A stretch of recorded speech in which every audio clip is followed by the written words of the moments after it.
And now, 5 o'clock, a second chance for dozens in Cook County. Today marked the start of a new beginning for newly minted graduates of Cook County Court's Restorative Justice Program.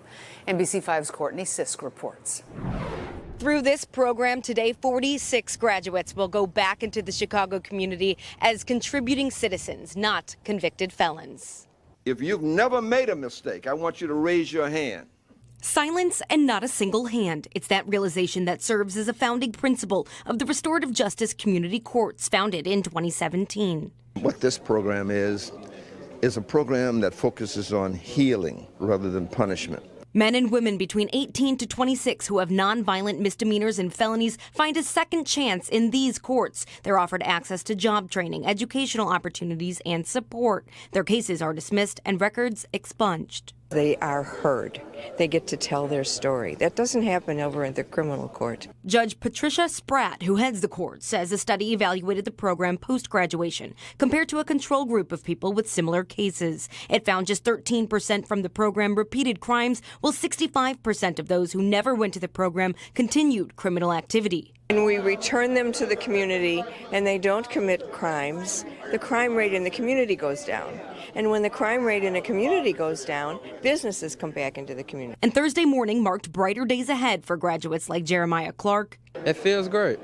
I had a lot of opportunities to make a better person out of myself. Clark grew up in the Austin neighborhoods. His case stemmed from a 2021 incident, but now, with a new lease on life, he dreams of becoming a professional artist through music or architecture and has a message for anyone heading down the wrong path. I believe they should keep pushing and move forward no matter how many obstacles are stuck in their way. In North Lawndale, Courtney Sisk, NBC5 News. Welcome to our documentary, Justice and Forgiveness, Religious Teachings and Legal System. In this presentation, we will look at how justice and forgiveness are closely connected and how they shape both our personal values and national laws. These important values, especially in Islam, help us rethink how we deal with punishment, healing, and peace in today's world. Justice means fairness, protections of rights, and order in society. Forgiveness, on the other hand, is the decision to let go of resentment and seek healing. In Islam, both are divine attributes. Together, they form the foundation for moral, balanced justice, not only personal life, but in legal frameworks as well. We choose this topic because many justice systems focus only on punishment. Victims feel unheard and offenders often return to crime. Islam and many religions show a better way, justice with mercy. This inspires us to explore reforms that combine accountability with compassion.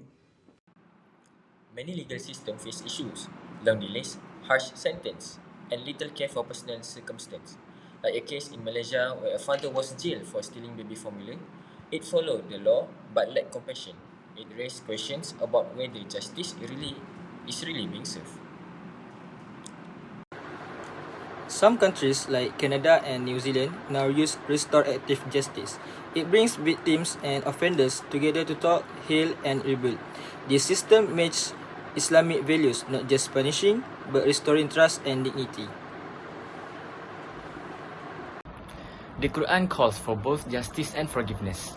In Surah An-Nisa, commands for judgment, while in Surah At-Taghabun, praises those who forgive. Islam teaches us that forgiving, especially after justice is done, is a noble act of faith. The Prophet MOHAMAD showed this balance clearly in the conquest of Makkah. He forgave his enemies despite having power to punish. The act turned enemies into allies, proving that forgiveness can lead to the lasting peace. Islamic law includes sulh, peaceful settlement, and Islam, reconciliation. This encouraged dialogue and mutual understanding long before courts or punishment. The Prophet ﷺ used them to solve conflicts fairly and kindly.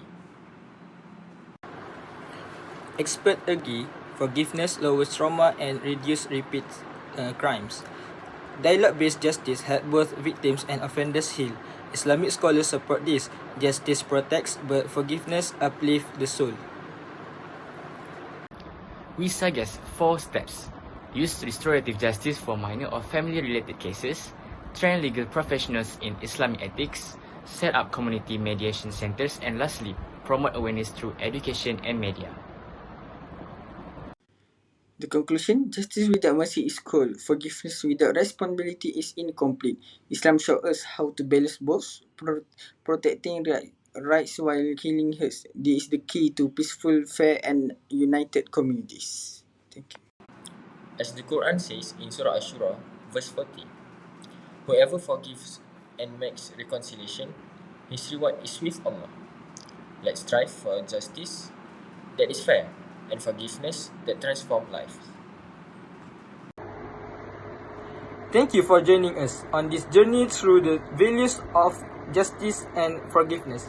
Let us remember, laws may regulate behavior, but values transforms hearts. When we combine both, we create a society that is not just lawful, but also loving. May peace and wisdom guide for our justice system for generations to come. Assalamualaikum warahmatullahi wabarakatuh.